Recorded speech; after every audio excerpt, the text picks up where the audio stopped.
Prime minister Modi ji ने 2014 की उधमपुर की रैली में ये कहा था कि बारीदारों का परमानेंट स्थायी हल निकालें। विधानसभा चुनाव से पहले तब वो प्रधानमंत्री बन चुके थे। बिल्कुल उसी समय कहा था और उसके बाद फौरन इनकी सरकार भी बन गई। और जहाँ का विधायक जो था, ये मैं कह रहा हूँ कि नंदा जी जो विधायक बने थे वो तब विधायक नहीं बन सकते थे। विधायक जो नंदा जी बने थे उन्होंने असेंबली के अंदर एक बार भी बारीदारों का मुद्दा नहीं उठाया। मसला कहाँ हल होगा? और जहाँ पे जो विधायक, जहाँ पे जो मेंबर पार्लियामेंट जीत के गए हैं डॉक्टर जितेंद्र सिंह जी, मैं पूरा आपको बताना चाहता हूँ कि जब इलेक्शन जहाँ पे थी, लास्ट इलेक्शन जो पार्लियामेंट की हुई थी, तो इलेक्शन से पहले हमने विरोध किया था। वीआईपी लोगों को खुश करने में श्राइन बोर्ड लगा हुआ है, जबकि आम लोगों को वहाँ पे पिंडियों के दर्शन भी नहीं होते। वीआईपी लोग 2-2 घंटे वहाँ पे गुफा के अंदर खड़े रहते हैं। कल आपने देखा एक सेलिब्रिटी, वो हीरो कोई वहाँ पे ऊपर गया था, उसको बाकायदा नीचे से ही गाड़ी लेकर वहाँ पे भेजा गया। इसी किस्म का सिस्टम जो है श्राइन बोर्ड चल रहा है। बारीदारी एक साथ नहीं है, जिस कारण आपका मुद्दा अभी तक लंबित हल नहीं हो पा रहा। देखिए अंशी जी, ये बात नहीं नेता है, ये फायदा उठा रहे हैं। देखिए मैं ये कह रहा हूँ कि ये वो नहीं है कि ये मैं कह रहा हूँ कि इस साल संख्या थोड़ी कम थी। उसका कारण ये था कि रक्षाबंधन है, दूसरा जहाँ पे हमारे लोकल 2-3 गांव में जहाँ डेथ हो गई थी, कटरा में, यही कारण है या कुछ आपके आपसी मतभेद? नहीं, ऐसा कोई मतभेद नहीं। अगर मतभेद होता तो कहीं दूसरा ग्रुप कोई सामने आता। आपने देखा पिछले साल भी सारे लोग इकट्ठे थे, इस साल भी इकट्ठे हैं। कोई किसी निजी कारण से वो आज। दूसरे प्रधान शेर सिंह जी, बारीदारों ने आज कटरा में ब्लैक डे बनाया है। इस समय हमारे साथ बारीदार संघर्ष समिति के प्रधान श्याम सिंह जी हैं, इनसे बातचीत करते हैं। सरकारें सबकी रही हैं यहाँ पर, किसी ने भी आपका मसला हल नहीं किया है, क्या कुछ कारण है और अब क्या लगता है आपको, क्या रास्ता बदलने की जरूरत है आपको? देखिए अंशित जी, जय माता दी, शुक्रिया आपका।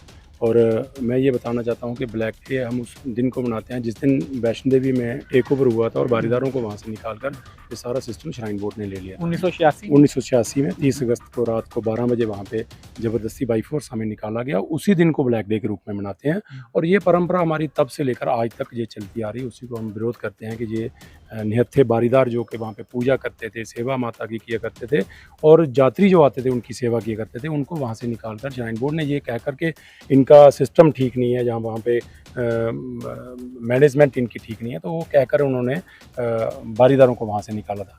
लेकिन अंशित जी, मैं आपको एक बात और बताऊं कि जो इल्ज़ाम बारीदारों के ऊपर लगाया गया था कि मैनेजमेंट ठीक नहीं है, बारीदारों की तरफ से 86 तक जो मैनेजमेंट थी तब तक कोई किसी किस्म का एलिगेशन बारीदारों के ऊपर नहीं है और बड़ा स्मूथली यात्रा चलती थी। यात्रियों की वहाँ पे प्रॉपर दर्शन होते थे, बाकायदा बैठकर वहाँ पे प्रॉपर पिंडियों के दर्शन करवाए जाते थे। लेकिन आज आप देखो, श्राइन बोर्ड जिस मकसद से बना था वो मकसद श्राइन बोर्ड भूल चुका है और आज सिर्फ और सिर्फ जहाँ पे वीआईपी लोगों को खुश करने में श्राइन बोर्ड लगा हुआ है, जबकि आम लोगों को वहाँ पे पिंडियों के दर्शन भी नहीं होते। वीआईपी लोग 2-2 घंटे वहाँ पे गुफा के अंदर खड़े रहते हैं। कल आपने देखा एक सेलिब्रिटी, वो हीरो कोई वहाँ पे ऊपर गया था, उसको बाकायदा नीचे से ही गाड़ी लेकर वहाँ पे भेजा गया। इसी किस्म का सिस्टम जो है श्राइन बोर्ड चला रहा है। और बारीदार जो लोग थे जिन्होंने सदियों वहाँ पे माता रानी की, हमारे पास बिक्रमी 1064 का हमारे पास पटानामा है जो राजा ने उस वक्त लिख के दिया था, उससे भी पहले का इतिहास है बारीदारों का, 1000 कुछ साल पहले तक का। तो उनके टाइम में वहाँ पे कुछ ऐसी हरकतें नहीं थी जो श्राइन बोर्ड आज किया करता जा रहा है। आप देख रहे हो आए दिन जहाँ पे श्राइन बोर्ड के ऊपर कोई ना कोई मिसमैनेजमेंट के इल्ज़ाम रखते हैं। पिछले साल वहाँ पे स्टैम्पीड में 12 यात्रियों की मौत हो गई और उसकी भी इंक्वायरी कमेटी बनी थी। सामने आई कहीं कोई इंक्वायरी, क्या था, किसकी गलती थी? बिल्कुल अंशित जी, यही तो अफसोस है हमें कि सेंट्रल गवर्नमेंट ने आनंद फानंद में एक कमेटी बनाई थी और वो कहा था कि हफ्ते के अंदर ये रिपोर्ट देगी, लेकिन आज तक उसका कुछ नहीं हुआ। और बदकिस्मती उसमें और भी है कि जो सीईओ जहाँ पे थे, जिनकी रिस्पॉन्सिबिलिटी थी, जिनकी मिसमैनेजमेंट की वजह से यात्रियों की डेथ हुई थी, उनको प्रमोट करके डिपकाम जम्मू लगा दिया गया। तो इस किस्म की हरकतें जो है। चलिए अब मुद्दों पर आते हैं। प्रमुख मुद्दे क्या है, आपकी मांगे क्या है, जो आप हर साल उठाते हैं या समय समय पर उठाते रहते हैं? ब्लैक डे आज हर साल मनाते हैं, प्रमुख मुद्दे क्या है, क्या मांग करते हैं? आपकी बोर्ड में भी मेंबर होने चाहिए आपके, या फिर नौकरियां आप मांग रहे हैं, या क्या अधिकार मांग रहे हैं? देखिए, श्राइन बोर्ड जो हमारा बारीदारों का अपना हक है कि हमें पूजा के लिए वहाँ पे पूजा राइट हम मांग रहे हैं कि हमें पूजा का अधिकार वहाँ पे दिया जाए। सबसे बड़ी बात वो है, बाकी फैसिलिटी तो बाद में रहेगी। हम कह रहे हैं कि पूजा जो हमारा बेसिक अधिकार है, जो हमारी कुलदेवी माँ वैष्णो है, उससे हमें वंचित किया गया और हमें पूजा करने तक की कोई भी सुविधा आज श्राइन बोर्ड की तरफ से बारीदारों को नहीं दी जाती। बाकी वीआईपी जितने भी हिंदुस्तान से आते हैं सबको दी जाती है, लेकिन बारीदारों को वहाँ पे कोई किसी किस्म की सुविधा दर्शनों की। प्रमुख मुद्दा ये है बिल्कुल, जय में हमारा पूजा करने का अधिकार, हमारा पूजा राइट जो है वो हमें वापस किया। जी चलिए, आज हमने देखा संख्या बेहद कम थी बारीदारों की और जो लोग आए भी थे उसमें बहुत सारे सपोर्टर थे आपके। दूसरा जो संगठन है वो नहीं आया था। क्या आपको नहीं लगता कि ये एक मुख्य कारण भी है कि बारीदारी एक साथ नहीं है, जिस कारण आपका मुद्दा अभी तक लंबित हल नहीं हो पा रहा? देखिए अंशित जी, ये बात नहीं नेता है। ये फायदा उठा रहे हैं इस देखिए मैं ये कह रहा हूँ कि ये वो नहीं है कि ये मैं कह रहा हूँ कि इस साल संख्या थोड़ी कम थी। उसका कारण ये था कि एक रक्षाबंधन है, हाँ। दूसरा जहाँ पे हमारे लोकल 2-3 गाँव में जहाँ डेथ हो गई थी, कटरा में। यही आज कारण है या कुछ आपके नहीं, भी ऐसा- आपसी मतभेद है? नहीं, ऐसा कोई मतभेद नहीं। अगर मतभेद होता तो कहीं दूसरा ग्रुप कोई सामने आता। आपने देखा पिछले साल भी सारे लोग इकट्ठे थे, इस साल भी इकट्ठे हैं। कोई किसी निजी कारण से वो आज दूसरे प्रधान शेर सिंह जी तो पहुंचे नहीं देखो यहाँ। वहाँ पे एक ट्रेजेडी हुई है, डेथ हुई है, वो इसकी वजह से उनके रिलेटिव थे, वो हमारे भी रिलेटिव हैं, उस वजह से वो नहीं आ सके। ये कोई कारण नहीं है कि उसमें कोई ऐसी बात नहीं है, और ऐसा कोई इशू बारीदारों के बीच में नहीं है। पॉलिटिकल लोग अपनी बातें चलाते हैं।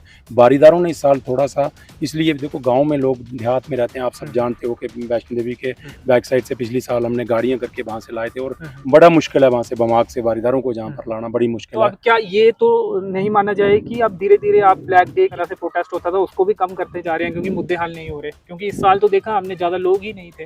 देखिए अंशित जी, ये ऐसी बात नहीं है। बारीदारों के अंदर रोष पूरा है। बारीदार कोई सभी गुस्से में है।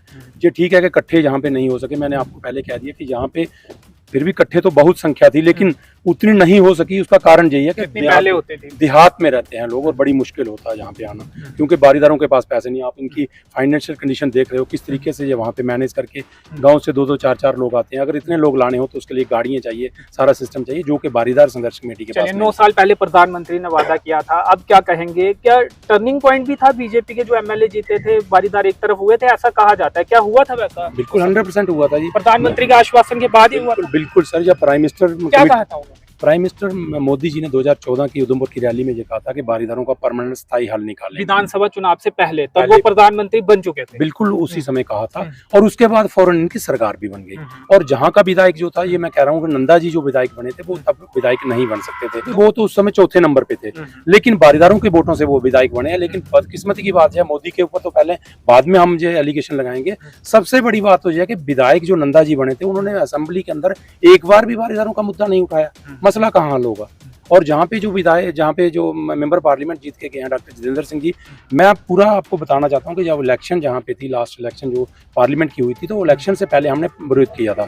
तो डॉक्टर जितेंद्र सिंह जी ने कहा कि बारीदार क्यों हमसे खफा हैं, आप हमसे बात कीजिए। तो हम जम्मू में जाकर सारे बारीदार उनसे मिले। उन्होंने कहा कि इलेक्शन के बाद हम फौरन आपकी मीटिंग गवर्नर जी से करवाएंगे और सरकार से बैठकर आपका मसला हल करेंगे। लेकिन डॉक्टर जितेंद्र सिंह जी ने आज तक ना तो पार्लियामेंट के अंदर कोई बात किया, ना ही उन्होंने एलजी साहब से अब तो कोई। सीट भी बदल चुकी है। बिल्कुल वो यही देख इंटरेस्ट दिखा रहे हैं वो कभी? बिल्कुल नहीं दिखा रहे हैं। उनका इंटरेस्ट वैसे भी श्राइन बोर्ड के प्रति ज्यादा रहता है, क्योंकि पता नहीं क्या वहाँ से इंटरेस्ट है इनको श्राइन बोर्ड से।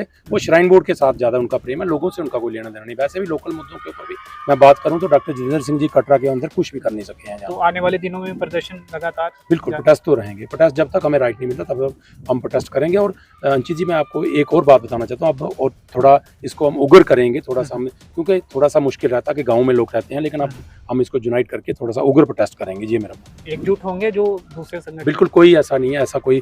देखिए मैं आपको बताना चाहता हूँ, ये पॉलिटिकल लोगों का एक एजेंडा है कि बारीदारों को ये दिखाया जाए कि अलग अलग अगर संगठन बने हैं तो एक ही संगठन के बैनर तले भी आप इस लड़ाई को लड़ सकते हैं। सभी हम इकट्ठे हैं, कोई ऐसा नहीं है। बारीदारों से कोई भी एक बारीदार बता दो जो कह रहा है कि हमारा ये नहीं होना चाहिए, ये नहीं। हम तो सब श्राइन बोर्ड के खिलाफ हैं और हम चाहते हैं कि हमें पूरा राइट मिले। मुद्दा तो हमारा एक ही है, तो उसमें कोई ऐसी बात नहीं है। ये तो पॉलिटिकल लोगों का कहना है कि बारीदारों के ग्रुप है, कोई ऐसा ग्रुप नहीं है। बारीदार सब यूनाइट है। जी चलिए, पॉलिटिकल लोगों का कहना है कि बारीदारों के ग्रुप है, कोई ऐसे ग्रुप नहीं है। बारीदार यूनाइटेड है और मुद्दा उनका सेम है कि उन्हें पूजा का अधिकार मिले। फिलहाल इस कवरेज में इतना ही। दीपक राजपूत के साथ मुझे दीजिए अनुमति। धन्यवाद।